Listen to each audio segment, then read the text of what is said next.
Assalamualaikum warahmatullahi wabarakatuh. Bismillahirrahmanirrahim. Nawaqidul wudu'i arba'atu asya.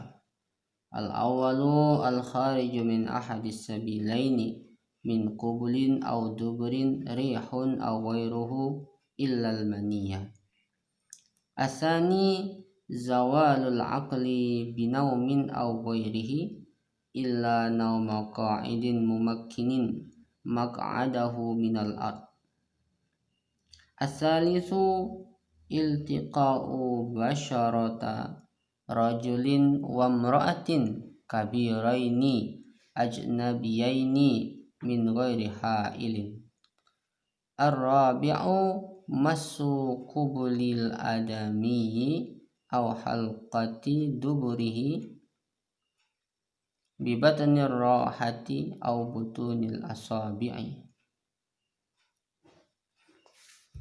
Nawaqidul wudu'i arba'atu asya'a. Yang membatalkan wudu ada 4 perkara. Al-awwalu al-khariju min ahadi sabilaini min qubulin aw duburin rihun aw ghairuhu illal maniyah. Yang pertama, sesuatu yang keluar dari salah satu 2 jalan, yaitu dari kubul atau dari dubur, berupa angin atau yang lainnya, kecuali mani. Asani zawalul aqli binaumin aw ghairihi illa nauma qa'idin mumakkinin maq'adahu minal ardi. Yang kedua, hilangnya akal sebab tidur atau lainnya, kecuali tidurnya orang yang tetap pada tempat duduknya dari bumi. Asalisu iltiqa'u basharata rajulin wa imra'atin kabiraini ajnabiyaini min ghairi ha'ilin. Yang ketiga, bertemunya kedua kulit laki-laki dan perempuan yang sama besarnya, sama asingnya, dengan tanpa pemisah. Ar-rabi'u massu qubulil adamiyyi aw halqati duburihi bi batnir rahati aw butunil asabi'i. Yang keempat, menyentuh kubul anak Adam atau lingkar dubur anak Adam dengan telapak tangan atau telapak jari-jarinya tangan. Ya, itu adalah bab mengenai perkara-perkara yang membatalkan wudhu. Perkara yang membatalkan wudhu itu ada 4. Yang pertama, keluar sesuatu dari di antara 2 lubang pengeluaran manusia atau salah satunya. Yang kedua, hilang akal. Ketiga, bersentuhan kulit laki-laki perempuan yang bukan mahram. Kemudian menyentuh kubul atau dubur. Nah, ini ada 4 yang membatalkan wudhu. Apabila 4 ini terjadi pada seseorang, maka wudhu yang tadi sudah dilakukan menjadi batal, dan dia harus wudhu lagi untuk melakukan amal-amal yang lain.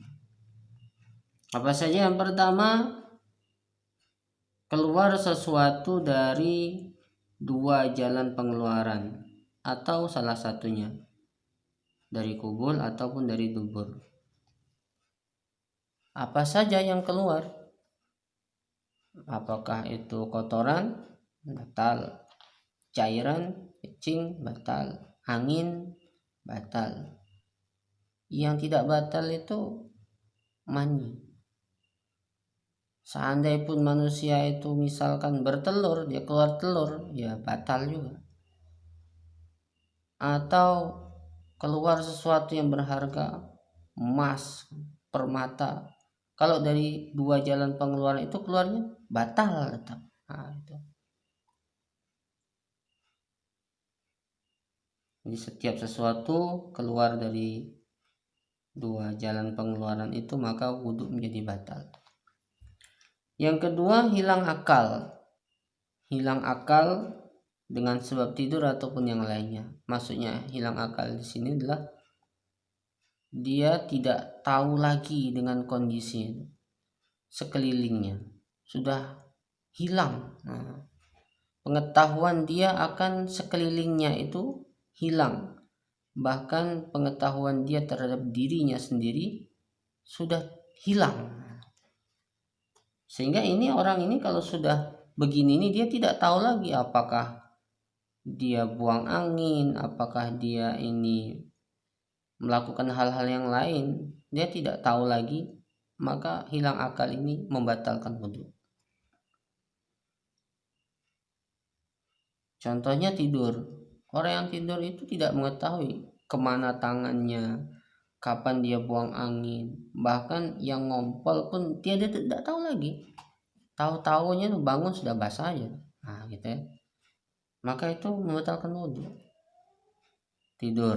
Nah, selain tidur apalagi yang bisa menghilangkan akal sehingga orang itu batal wudhunya? Nah, diantaranya itu pingsan. Pingsan itu hakikatnya ya sama aja dengan tidur, tidak tahu lagi apa-apa, batal wudhunya. Apalagi kena ayan, epilepsi misalkan, itu juga tidak mengerti lagi keadaan sekelilingnya, maka batal wudhunya.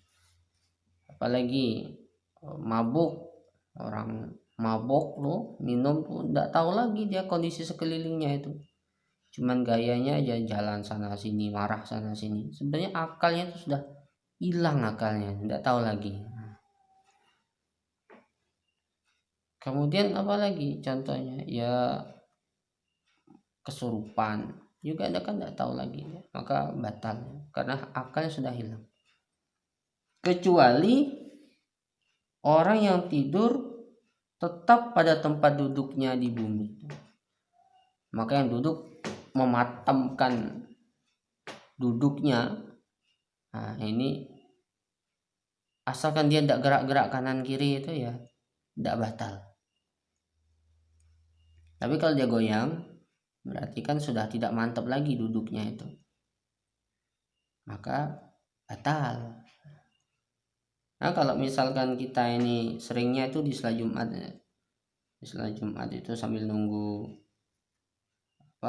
khutbah, mendengarkan khutbah ini kadang-kadang karena mungkin capek ketiduran dengan tidak sengaja. Maka kalau misalkan kita duduk pada setelah Jumat itu sebaiknya tuh dirapatkan tuh bokongnya, dirapatkan dan diposisikan duduk kita jangan sampai bergerak kanan kiri. Nah, kalau kita ini duduknya asal aja, nanti pas lagi berat ke depan duduk gerak, tidak tetap lagi duduknya, atau ke kanan kiri duduk, kiri ke belakang geblak gitu. Itu membatalkan wudhu karena dia tidak tetap lagi duduknya di bumi itu.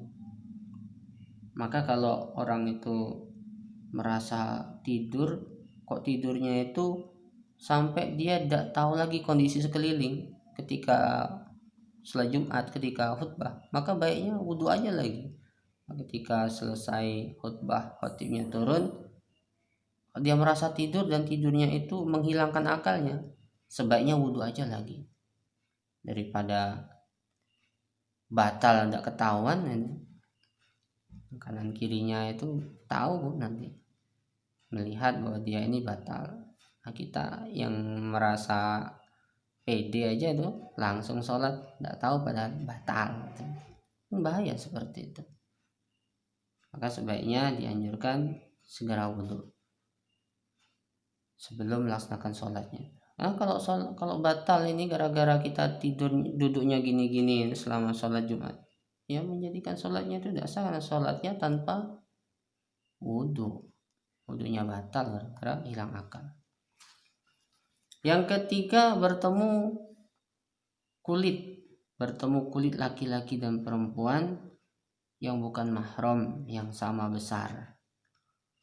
Nah, ini batal juga wudhunya kalau tanpa penghalang.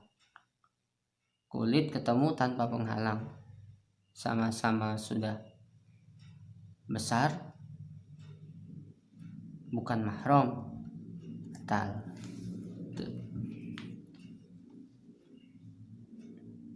Ya kalau ada pembatasnya, kalau kena kain bagaimana? Berarti bukan ketemu kulit, ketemu kain itu namanya. Nah, gitu. Ketemu kulit itu ya tanpa penghalang. Kulit ketemu kulit, nah begini kulit. Kalau ketipu bukan kulit, kain. Nah, ketemu baju, tuh. Maka tidak batal, tidak apa-apa. Ini bukan berarti kemudian dia sukanya mentang-mentang tidak batal digosok. Tidak bisa begitu. Nah. Lalu mana ukurannya membatalkan tidak? Yang pertama, dia bukan mahram. Kalau mahram tidak batal, kalau bukan mahram maka batal. Yang kedua, sama besar dan sama asin. Nah, ini besarnya itu maksudnya bagaimana? Besarnya itu ukurannya adalah sudah mensyahwati. Bagaimana ukuran seseorang itu sudah mensyahwati? Ya, ukuran usia kira-kira 6 tahun untuk perempuan, 7 tahun laki-laki itu sudah mensyahwati. Karena Rasulullah SAW itu menikah dengan Siti Aisyah usia segitu, itu masih kecil. Tetapi umur segitu untuk perempuan itu ya, itu sudah ketahuan cantiknya itu bakal bagaimana, itu sudah ketahuan. Makanya dia batal. Nah,